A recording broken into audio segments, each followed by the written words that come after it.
Hello everyone. Today our group will present a probability and statistic project. First, we're talking about our agenda. First, we start with project introduction, data collection, computation procedure, computation result, and then conclusion. Well, let's start at project introduction. What is this project about? This project is a project to explore and acknowledge the trend of exercising of people. We will need to collect data from people who exercise. Then, by using statistic and probability, we can perform statistical analysis and deduce how people will exercise. Uh, Next, we're gonna talk about data collection.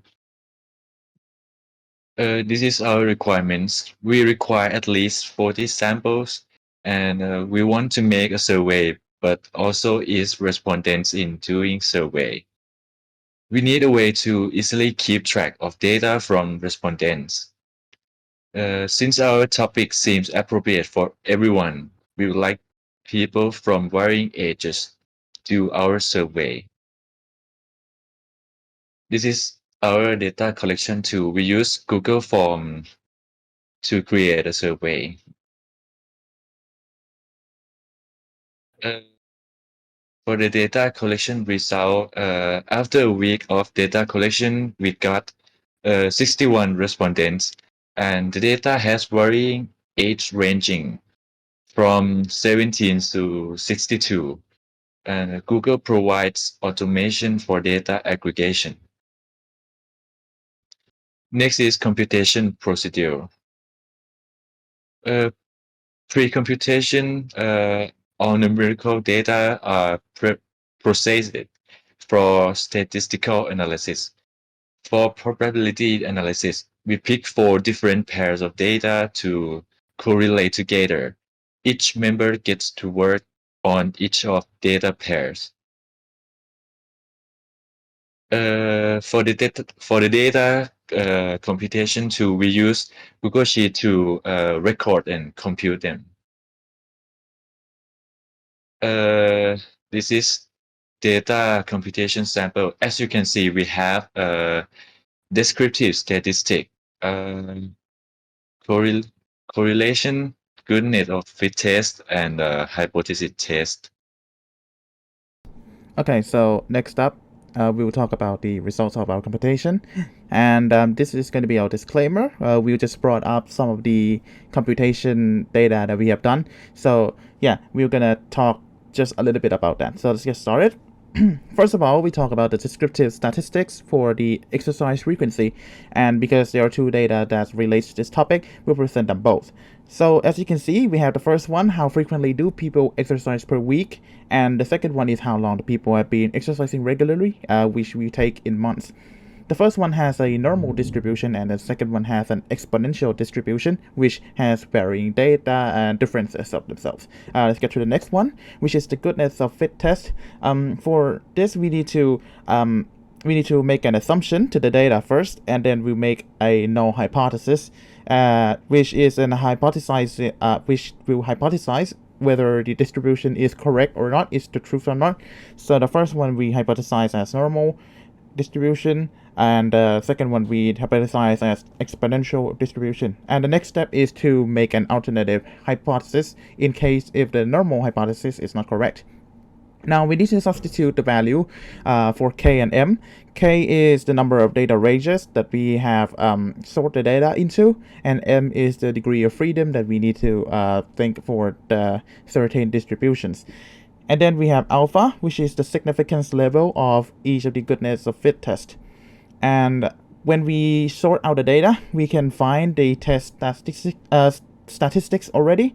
So we can just chuck in that part in there, and we need to use alpha to find the rejection region, which we need to look up on the inverse chi-square table and see if the test statistic is rejecting the rejection region or not.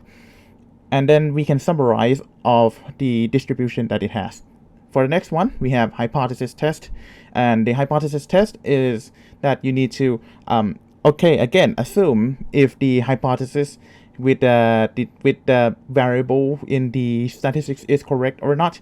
So as you can see, we have different types here. With the first one we have lower tailed, and the second one is an upper tailed one. So we need to chuck in the number of samples, the sample mean, which is already got from the data. We need to make an average of it, and we need to find a standard deviation of the data, find the significance level, and the test statistics again. And so we can use those values to find the rejection region, which we need to use the alpha or the significance level to go look up the the inverse C table, and if it's reject or not, it's going to be a summarization of the hypothesis test. Next one. Okay, so next is the correlation between calories burned and body mass index, or BMI for short. So to calculate the correlation, we need the average of both of data sets. So here's the first one and second one, and you need to take each value and subtract the its mean and times it together and add it all up. And next you find the covariance, which is the sum from before and divided by amount of samples that we have minus 1. Next we find the standard deviation of both data sets.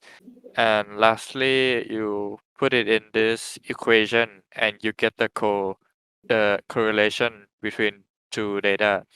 So for this data, the correlation is positive, so the relationship is also positive. So an increase in one value should be an increase in the other value too.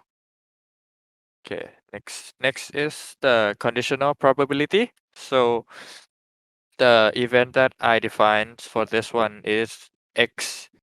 Will define that the amount of calories burned is less than 800, and Y is the when BMI is less than 24, and when you calculate it, you get the probability that is equal to 0.68 approximately. Next is the conclusion.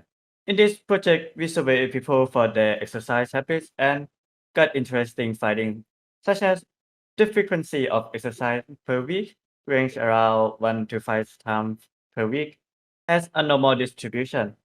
From the data, from the data, if people exercise frequently, they tend to keep their strength going. And the correlation of people's BMI and calories burned goes slightly positive, which can be proven theoretically. The calorie burn can be calculated from weight. Thank you, everyone.